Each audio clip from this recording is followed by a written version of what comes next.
Another day, another hunt for donations to the Koala Erectile Deficiency Fund. Today Jello and I have decided to do whatever it takes to make ends meet, which includes robbing the Canadians. So we found a base on Valguero and it is located perfectly close to the green obelisk in Redwoods. We saddle up Rosie O'Donnell with the intentions of making her embrace cardio for a change. The little jiggly jelly belly was having none of it.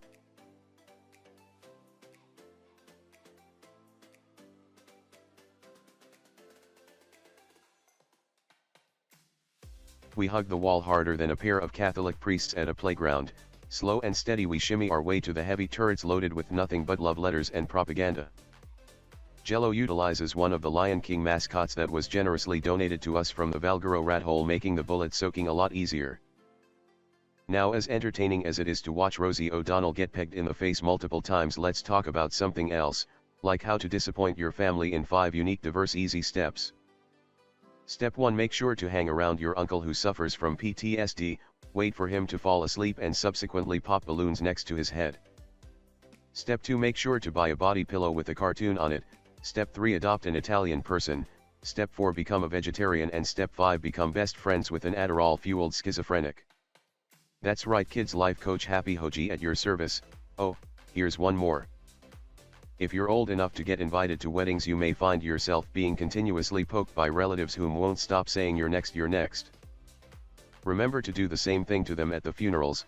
That'll make mom and dad really proud.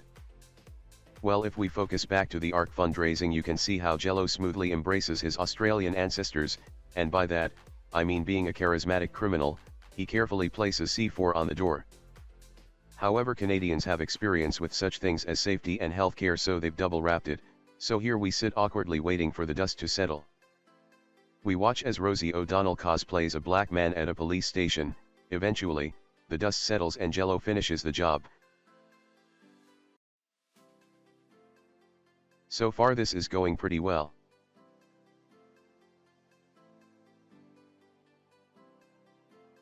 He runs in but gets confronted with yet another internal turret. Seemingly unimpressed, he slides on by with more confidence than a 4-year-old wearing a Batman t-shirt.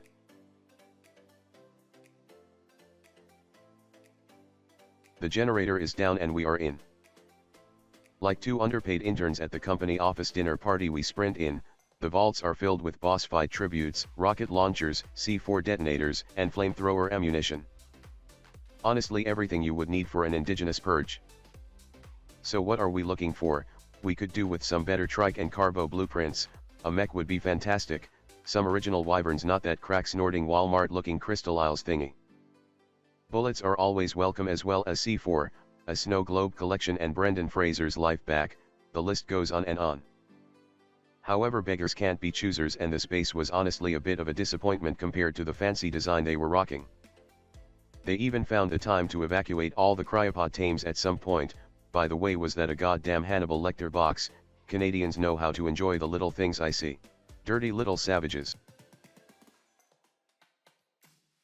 For all of you lunatics that get weird erections while looking at loot, feast your eyes on this chunky Rosie O'Donnell. 99% of it won't really come in handy, however, much like your chubby friend, the Panda Erectile Deficiency Fund never says no. It's time for us to cosplay the Canadian Church and treat the locked up dinosaurs like indigenous school children.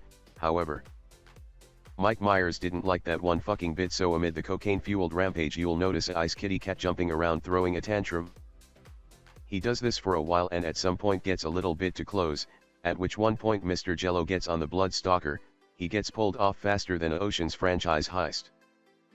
Within seconds, however, the next snow Mexican shows up, this time riding a kamikaze bird. Much unlike my experiences, however, the man picks me off the steroid-fueled Barney fast and easy. Luckily I had grapples on me for once, so we more or less get back to the child massacring instantly. There's something incredibly satisfying with meat running other people's dinosaurs, right? Odds are we could get the same dopamine rush from just having an ice cream cone, but where's the fun in that? The true titty-gritty pleasure in ARC comes from mugging the community of their precious pixelated dinosaurs.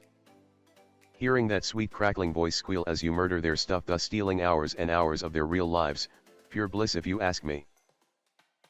I have, however, discovered that I do have a weakness for old people. I just don't like rating them. Probably has something to do with them not sounding like mouth breathers circle jerking to animated cartoons. So the meat run is over and you'd think everything went great, but Jello was feeling like testing my attention span apparently by leaving the Bloodstalker under an eggplant. I however was midway deep-throating a hot chocolate, thus my reaction speed was equal to a surprised turtle suffering from arthritis. I whistled the Bloodstalker away from danger, but little did I know I was about to get T-boned by Tina the rapist. Proudly representing a room temperature IQ, I opted to take the fight, damn it.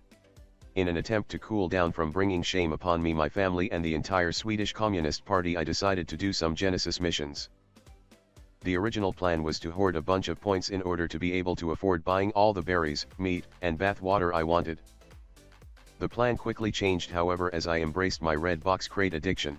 So like a simp trying to buy my way to happiness, I roll the dice and oh boy do I get disappointed. Not because I get tech claws that I will never be able to use, but because I was handed a beard attachment which my sugar tits of a character can't use. Have the wild card developers ever sat down with a Slavic woman before? Basically Chewbacca's in a dress.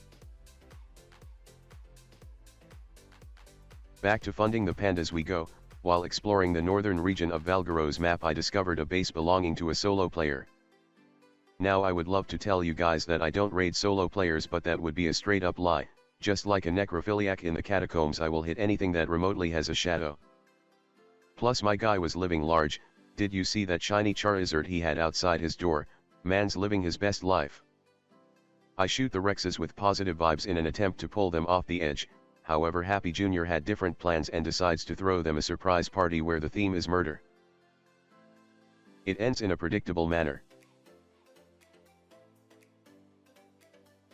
They have an open hatch frame in the ceiling of their base.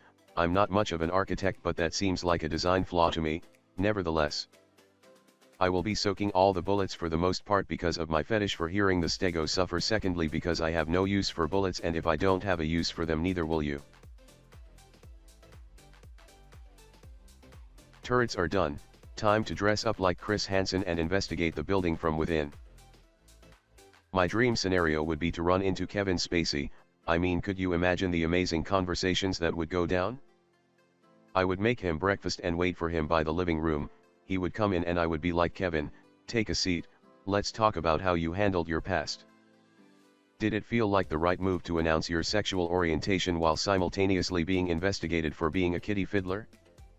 Did it help the situation at all? And what happened to your career in the House of Cards? Almost like being a shitty human being sometimes has consequences. That being said, that's how I would like the conversation to go, but most likely the man would just smile while putting on his gimp suit and lubing up his homemade dick-looking baseball bat.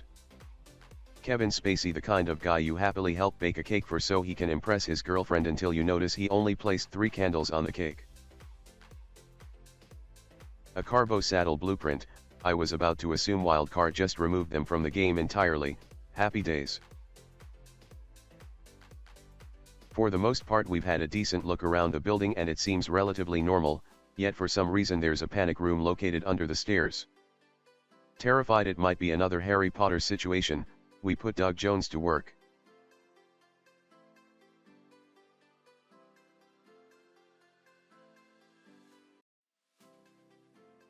So this is where the cryo fridge is. I'm getting a real food stamps kind of vibe going on in here, but nevertheless we're here to help the koala bears and I will be damned if empathy takes over now. So we help ourselves to everything as is tradition.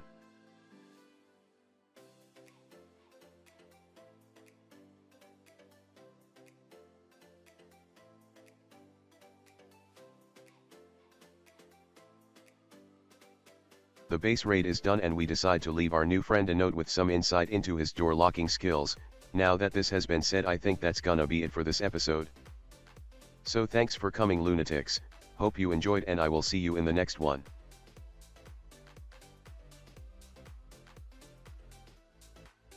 Feel free to stick around and watch until the end if you want to see the final loot.